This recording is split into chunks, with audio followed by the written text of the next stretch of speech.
दोस्तों, Baghpat triple murder case कई दिनों से सवालों के घेरे में बना हुआ था। बागपत का ट्रिपल मर्डर केस, जहां हर सुराग एक नए झूठ की तरफ ले गया और बच्चों को बना दिया गया एक ऐसी साजिश का मोहरा जिसके पीछे था एक ऐसा चेहरा जो अब तक अंधेरों में छिपकर खेल खेलता रहा। आज हम इसी मामले की पूरी सच्चाई लेकर आए हैं, लेकिन शुरू करने से पहले अगर आप भी निर्दोषों को इंसाफ दिलाने की इस लड़ाई में हमारे साथ हैं तो वीडियो को लाइक करें और चैनल को सब्सक्राइब कर दें, क्योंकि जब सच की लड़ाई हो तो आपकी आवाज़ ही हमारी ताकत होती है, ताकि यह वीडियो ज़्यादा से ज़्यादा लोगों तक पहुंच सके। सुबह सब कुछ सामान्य था। गांव वाले अपने अपने खेतों पर जा रहे थे और बच्चे स्कूल की तैयारी कर रहे थे, लेकिन दोपहर तक गांव के बीचों बीच बने उस घर से अचानक चीखों की आवाज़ उठी और पल भर में माहौल ही बदल गया। लोग भागते हुए वहां पहुंचे और जो दृश्य उन्होंने देखा उसने हर किसी के होश उड़ा दिए।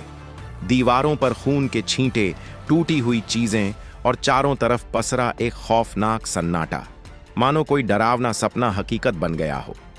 किसी को समझ नहीं आ रहा था कि आखिर यह सब हुआ कैसे। हर कोई बस यही पूछ रहा था, इतना भयानक काम कौन कर सकता है। गांव में अफरा तफरी मच चुकी थी। कुछ लोग पुलिस को बुलाने दौड़ पड़े और कुछ अंदर हालात देखने घुस गए। जब पुलिस पहुंची तो उनके सामने भी वैसी ही खतरनाक तस्वीर थी। शुरुआत में शक किसी बाहरी व्यक्ति पर गया, लेकिन जैसे ही पता चला कि मौलाना उस समय घर पर थे ही नहीं, बातें बदलने लगीं।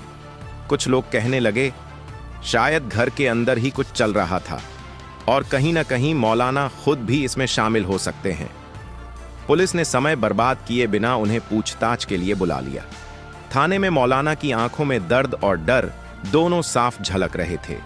वे बस बार बार यही कह रहे थे, मैं निर्दोष हूं, मैंने कुछ नहीं किया, मैं उस दिन देवबंद में था, कैमरा रिकॉर्डिंग देख लो, मैंने खुद चालू किया था क्योंकि मुझे पहले से अंदेशा था कि कुछ गलत हो सकता है। जब पुलिस ने उनके घर के सीसीटीवी कैमरों की जांच की तो बाहर वाला कैमरा चालू मिला, लेकिन अंदर वाला कैमरा बंद था और बाहरी कैमरे में एक छोटा सा लड़का दिखाई दिया जिसकी कपड़ों पर खून के धब्बे थे। पुलिस ने तुरंत उसे हिरासत में ले लिया। पूछताछ के दौरान बच्चे ने कबूल किया कि उसने और उसके एक दोस्त ने मिलकर यह वारदात की, क्योंकि मौलाना उन्हें डांटते थे और वे उनसे नाराज थे। पुलिस हैरान रह गई, इतने छोटे बच्चे और इतनी बड़ी वारदात, क्या यह बात मानने लायक है? गांव में यह खबर आग की तरह फैल चुकी थी। लोग सोचने लगे, क्या बच्चे वाकई इतने चालाक हो सकते हैं या फिर इनके पीछे कोई और है? किसी ने इन मासूम बच्चों को भड़काया, सिखाया और इस्तेमाल किया, क्योंकि अंदर वाला कैमरा जिस तरीके से बंद किया गया था वह किसी मास्टरमाइंड का काम लग रहा था। दोस्तों, केस की हर अपडेट के लिए चैनल को सब्सक्राइब जरूर करें। गांव में अफवाहें थमने का नाम नहीं ले रही थीं। कहीं से आवाज आती मौलाना दोषी हैं, तो कहीं कोई कहता उन्हें फंसाया जा रहा है। पुलिस ने फिर से मौलाना को हिरासत में लेकर विस्तार से पूछताछ की। वह रोते हुए बोले, मैं देवबंद में था, कैमरा मैंने खुद चालू किया था, क्यों कोई मेरी बात नहीं मान रहा? मीडिया भी मामले में कूद पड़ी। हर चैनल पर हेडलाइन चल रही थी, क्या मौलाना ने अपने परिवार को ही खत्म कर दिया? सच और अफवाह के बीच फर्क करना मुश्किल हो गया था। अब पुलिस के सामने सबसे बड़ा सवाल था, अगर मौलाना सच में निर्दोष हैं तो कैमरा बंद कैसे हुआ? बच्चे इतने समझदार कैसे बने? और क्या कोई ऐसा शख्स था जिसने पूरी साजिश रची ताकि शक सीधा मौलाना पर आए? यहाँ पर पुलिस ने केस की गहराई में जाना शुरू किया और यहीं से कहानी का दूसरा चेहरा सामने आने लगा। मौलाना की पत्नी के भाई यानी उनके साले ने पुलिस के सामने बयान दिया, ये बच्चे अपने दम पर ऐसा नहीं कर सकते, किसी ने इनके दिमाग में जहर भरा है, ये मासूम हैं, इन्हें इस्तेमाल किया गया है। ये बात सुनकर गांव में हड़कंप मच गया। अब लोग कहने लगे, मामला इतना सीधा नहीं है। पुलिस ने दोबारा मौके की बारीकी से जांच की, फुटेज फिर से चेक की गई और तभी बाहर वाले कैमरे में एक ऐसा दृश्य दिखा जिसने पुलिस को सोचने पर मजबूर कर दिया। मौलाना के घर से बाहर निकलने के कुछ ही मिनट बाद एक परछाई जैसी आकृति वहां से गुजरी। चेहरा साफ तो नहीं दिखा, लेकिन चाल किसी बड़े आदमी की थी। अब पुलिस को यकीन हो गया, वारदात में कोई तीसरा शख्स भी शामिल है। सवाल वही, वह कौन है? और बच्चों को क्यों बनाया मोहरा? जब बच्चों से फिर पूछताछ हुई तो पहले वे चुप रहे, लेकिन जब उन्हें उनके पुराने बयान सुनाए गए तो उनमें से एक टूट गया और बोला, हाँ, एक आदमी हमारे घर के पास आया था। उसने कहा था कि अगर मौलाना से बदला लेना है तो यही मौका है। उसने हमें पैसों का लालच दिया था। इतना सुनते ही पुलिस समझ गई कि यह कोई मामूली अपराध नहीं बल्कि एक बड़ी साजिश है। अब इस केस में मास्टरमाइंड शब्द पूरी तरह से जुड़ चुका था। गांव में अफवाहों का बाजार फिर गर्म होने लगा। कोई कहने लगा कि वह आदमी मौलाना का पुराना दुश्मन है, तो किसी ने कहा कि यह जमीन विवाद से जुड़ी साजिश है। कुछ का कहना था कि मौलाना के धार्मिक कार्यों से जलन रखने वाले किसी व्यक्ति ने यह सब करवाया है। दोस्तों, जब भी कोई सच्चाई छिपाने की कोशिश करता है तो झूठ अपने चेहरे बदलता रहता है, और यही इस केस में भी हो रहा था। पुलिस हर एंगल से जांच कर रही थी, धार्मिक, पारिवारिक और आर्थिक सभी पहलुओं की। इसी दौरान पुलिस के हाथ एक और बड़ा सुराग लगा। मौलाना की पत्नी की सहेली ने बयान दिया। कुछ दिनों से वह बहुत परेशान थी। उसने बताया था कि घर के आसपास अजनबी लोग नजर आते थे, लेकिन उसे लगा शायद कोई मजाक कर रहा है, इसलिए उसने किसी को नहीं बताया। पुलिस ने इस बयान को गंभीरता से नोट किया और इलाके के सभी सीसीटीवी कैमरों को खंगालना शुरू किया। तभी पास की एक दुकान के कैमरे में वही आदमी दिखा जो वारदात वाली सुबह मौलाना के घर के बिल्कुल पास घूम रहा था, और बाद में उसी दिशा में जाता दिखा जहां से बच्चे पकड़े गए थे। अब पुलिस सच के बेहद करीब थी, लेकिन आगे जो हुआ उसने पूरे गांव को और भी अधिक हिला दिया। जैसे जैसे पुलिस की जांच आगे बढ़ी, गांव का माहौल तनावपूर्ण होता चला गया। अफवाहें तूफान की तरह फैलने लगीं।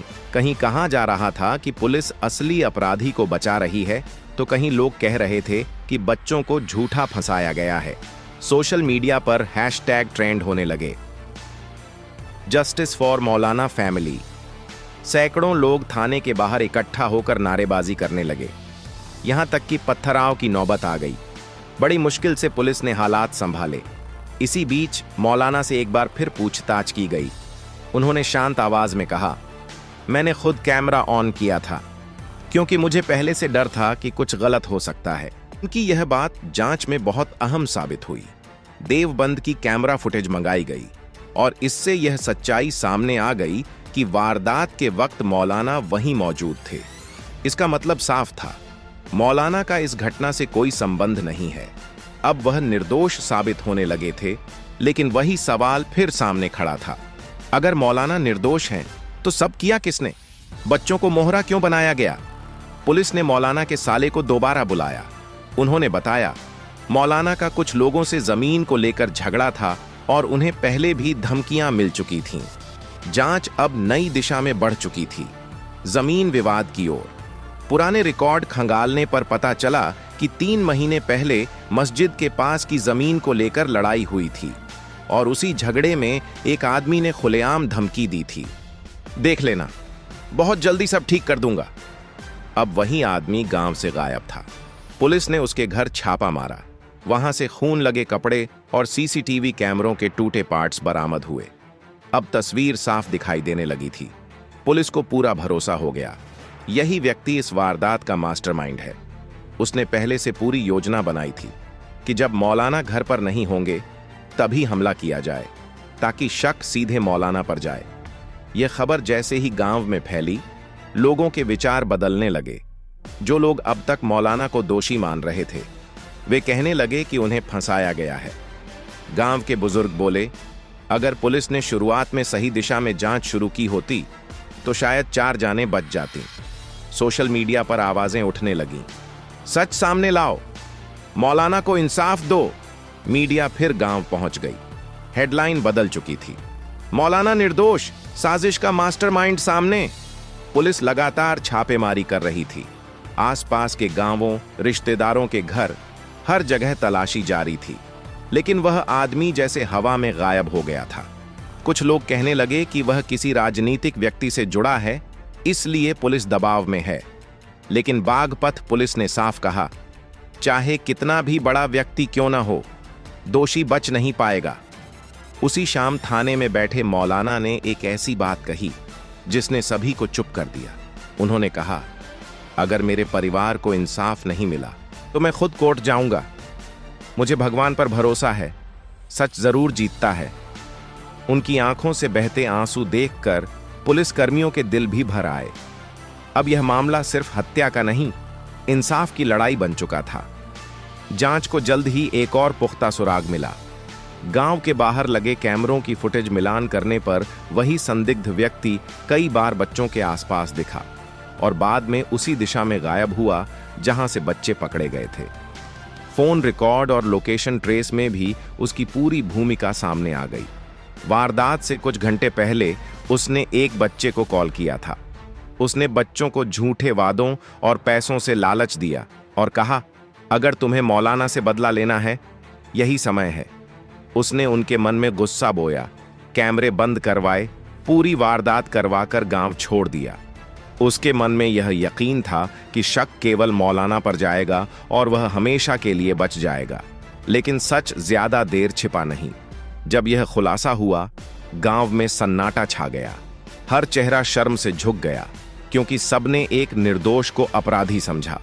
धीरे धीरे लोग मौलाना के घर पहुंचे, माफी मांगने लगे। मौलाना ने बस इतना कहा, जो हुआ वह मेरी किस्मत थी, अब मुझे बस इंसाफ चाहिए। अंतिम रिपोर्ट में पुलिस ने लिखा, बच्चों को मानसिक रूप से बहकाया गया, मास्टरमाइंड ने उन्हें मोहरा बनाया। मौलाना पूरी तरह निर्दोष हैं। बच्चों को बाल संरक्षण गृह भेजा गया, जहां उनका उपचार शुरू हो चुका है। गांव की हवा अब पूरी तरह बदल चुकी थी। जो लोग कल तक पत्थर फेंक रहे थे, आज जस्टिस फॉर मौलाना फैमिली के पोस्टर लेकर सड़कों पर थे। हर जगह एक ही आवाज, सच की जीत हो। दोस्तों, इस केस ने साबित कर दिया कि जो दिखता है वह हमेशा सच नहीं होता। सच तक पहुंचने में देर लग सकती है, लेकिन वह रुकता नहीं।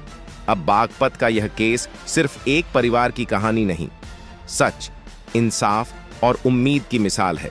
और जैसा कि मौलाना ने कहा, असली जीत की नहीं, इंसानियत की होती है।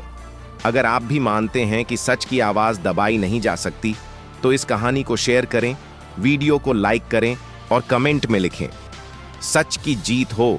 क्योंकि दोस्तों, जब इंसाफ की राह मुश्किल हो जाती है, तो समाज की एकजुट आवाज एक निर्दोष की सबसे बड़ी ढाल बनती है। यही थी बागपत ट्रिपल मर्डर केस की पूरी सच्चाई, जहां झूठ ने सच को ढकने की कोशिश की, पर अंत में सच ने खुद को साबित कर दिया। निर्दोष को न्याय मिला, मास्टरमाइंड बेनकाब हुआ और बच्चों को फिर से सही राह पर लाने की कोशिश शुरू हो चुकी है।